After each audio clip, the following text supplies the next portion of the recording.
Muy buenas tardes a toda la población arequipeña, nuevamente transmitiendo desde el Facebook del Gobierno Regional de Arequipa en un hecho histórico importante el día de hoy, tras el anuncio del presidente de la República de firmar el proyecto de ley, que en este caso el día de mañana se va a publicar en el diario peruano, la ley 6133, que corresponde a las garantías soberanas para el proyecto Majes Iguas 2. Nos encontramos con el doctor Augusto Palaco Toro, apoderado legal del Gobierno Regional de Arequipa, quien del señor presidente de la República de suscribir la ley el día de hoy, a un día de haberse reunido con el señor gobernador, lo que denota que hay un trabajo coherente, un trabajo concertado, un trabajo en unidad entre el gobierno regional y el gobierno central a fin de destrabar el proyecto Majes Iguas. Bien, la posición del gobierno regional siempre ha sido de alguna manera reactivar el proyecto de manera inmediata. Son bastantes años que el proyecto, casi 3 años, poco más, que está paralizado. Sí, bueno, este proyecto tiene aproximadamente más de 10 años y de esos 10 años 6 o 7 han estado paralizados, ¿no? Es más lo que ha estado paralizado que lo que está ejecutado, por eso las demoras. Y efectivamente ha sido siempre la voluntad política del señor gobernador, el arquitecto Elmer Cáceres, el destrabar este proyecto, ¿no?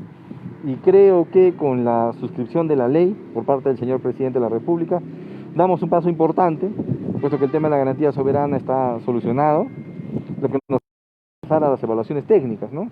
La revisión del texto por parte de Proinversión, por parte de la Contraloría General de la República y por parte del Ministerio de Economía y Finanzas.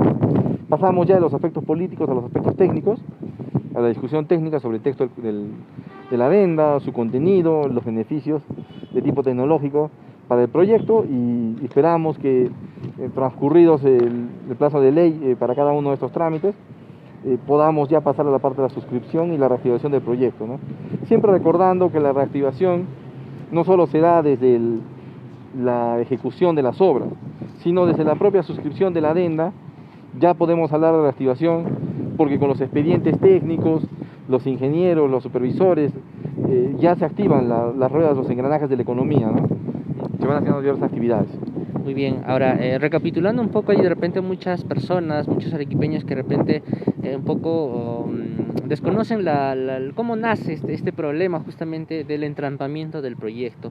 Cuando asume la gestión del gobernador regional, ¿en qué condiciones se encuentra el proyecto y cuál es la importancia justamente de la que se ha hasta este punto para poder destrabar finalmente? Bien, efectivamente, cuando llega el señor gobernador a la gestión, nos encontramos con un proyecto paralizado por más de un año, nos encontramos con un texto de adenda que no contemplaba el uso de agua industrial, el uso de agua poblacional, que tenía solo 90 puntos de agua para macroparcelas de 400 hectáreas, lo cual aleja a la tierra del pequeño y del mediano agricultor, que probablemente eso ya deje de lado a todos los agricultores de Arequipa, ¿no? En ese escenario es que encontramos el proyecto Majes Iguas. Y hoy tenemos un texto de adenda que contempla 400 puntos, es decir, parcelas de 200 hectáreas, que ya permiten que el mediano agricultor asociado, que el pequeño agricultor asociado pueda participar de este proyecto Majes Iguas, que consideran puntos de agua para uso poblacional, considera puntos de agua para uso de agroindustria, para las zonas de packing, para las zonas de congelado. Entonces estamos hablando de que han habido modificaciones técnicas que han podido maximizar el rendimiento de los recursos del Estado para la ejecución de esta obra, ¿no? Entonces no solo hay que ver el tema de que hemos evaluado técnicamente ese proyecto en casi un año, el año próximo pasado, sino que además le hemos hecho modificaciones muy favorables para Arequipa y para toda nuestra población. Entonces es un camino largo, ha sido un camino complicado, que aún no termina. La dación de la ley es solo superar un escollo muy difícil, pero un escollo. Ahora tenemos que ir adelante para salvar la pronta reactivación del proyecto Majes Iguas. Muy bien, llegando justamente a ese punto, doctor, explíquenos qué es lo que sigue ahora. El día de mañana el presidente ha anunciado que ya se va a publicar en el Diario Oficial del Peruano el otorgamiento de las garantías soberanas. Para empezar, ¿qué va a permitir esta norma y cuáles son los siguientes pasos que corresponden? Bien, la promulgación de la ley lo que permite es cerrar el texto. El texto cerrado, porque solo se puede presentar para evaluación un texto cerrado. ¿Qué es un texto cerrado? Es un texto en el cual ya no hay ningún punto por discutir, sino que la versión que se presenta para calificación es la misma versión que se... Entonces ya no puede haber, porque los entes que califican como Proinversión, como Contraloría, como Ministerio de Economía y Finanzas, no podrían aprobar un texto y luego ser votado otro. Entonces ese documento que entra a la primera revisión es el mismo que debe circular por todas las revisiones. Es el mismo que debe ser alcanzado al Consejo Regional. Cerrar de mutuo acuerdo el texto, no debe quedar ningún espacio en blanco para ser llenado, y eso es lo que vamos a proceder a cerrar en coordinación con la concesionaria. Vamos a cerrar el texto, esperamos que esta misma semana esté cerrado el texto, y vamos a coordinar para los próximos días, ya la próxima semana, ver que iniciar el proceso de evaluación arrancando con Proinversión, ¿no? Que es la primera de las entidades por las cuales este texto debe pasar a revisión.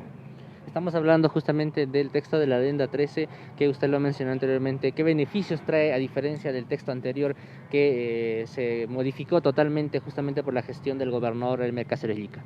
Bien, como le decía, las modificaciones son sustanciales. Estamos hablando de que el proyecto inicial contaba con aproximadamente 90 puntos de agua y ahora cuenta con más de 200, ¿no? Lo que permite la posibilidad de que la macroparcela se reduzca de 400 a 200 hectáreas, lo que permite la posibilidad de participación en asociatividad del pequeño y del mediano agricultor. Además, la posibilidad de puntos de agua, tanto para uso poblacional como para uso agroindustrial. Entonces, estas importantes modificaciones nos permiten decir que el texto de la adenda propuesta por esta gestión de gobierno regional es sustancialmente de mayor calidad cualitativa y cuantitativa respecto al texto de la adenda que fuera observado en su oportunidad, ¿no? Por diversas entidades, y que efectivamente concordamos en que no era el texto adecuado. Hoy la adenda contempla el cambio tecnológico, pero también contempla mejoras y una máxima rentabilidad, rendimiento por los fondos que van a ser invertidos aquí, ¿no? Estamos sacando el máximo provecho de la concesionaria y maximizando el rendimiento para el gobierno regional. Bien, esta presentación, el cierre del texto final, está a cargo del gobierno regional. Efectivamente, del gobierno regional en coordinación con la concesionaria. Bien. Ahora, ¿cuáles son los pasos? Primero va a Proinversión, luego ¿a dónde va? Primero Proinversión, como usted lo ha dicho, luego Contraloría, luego Ministerio de Economía y Finanzas y finalmente Consejo Regional para su aprobación final. Queda obviamente ya descartada la posibilidad de que el Minagri pueda asumir el proyecto, como en algún momento de repente se dio la posibilidad. El proyecto se queda en Arequipa para los arequipeños. Sí, en principio la posibilidad del convenio era para salvar el tema de la garantía soberana. Con la dación de la ley el tema ha quedado completamente salvado. Es decir, ya no hay necesidad del convenio, porque el proceso evaluativo de Proinversión, Contraloría, MEF, es el mismo, sea que lo presente Minagri o sea que lo presente el gobierno regional. Y los documentos sustentatorios son los mismos, sea que los presente Minagri o sea que los presente el gobierno regional. ¿Por qué? Porque estos han sido trabajados en conjunto. Todo el año pasado, como hemos explicado, han sido trabajados en conjunto. Gobierno regional, Minagri y Ministerio de Economía y Finanzas. Estos textos han sido trabajados, estos expedientes han sido trabajados en forma coordinada. Porque si alguno estaba pensando que el Minagri con su equipo técnico iban a traer documentos sustentatorios diferentes y mejores, eso es imposible, porque para poder elaborarlos tendría que tomarse un año o dos, y eso ya generaría un año o dos de retrasos, pues, ¿no?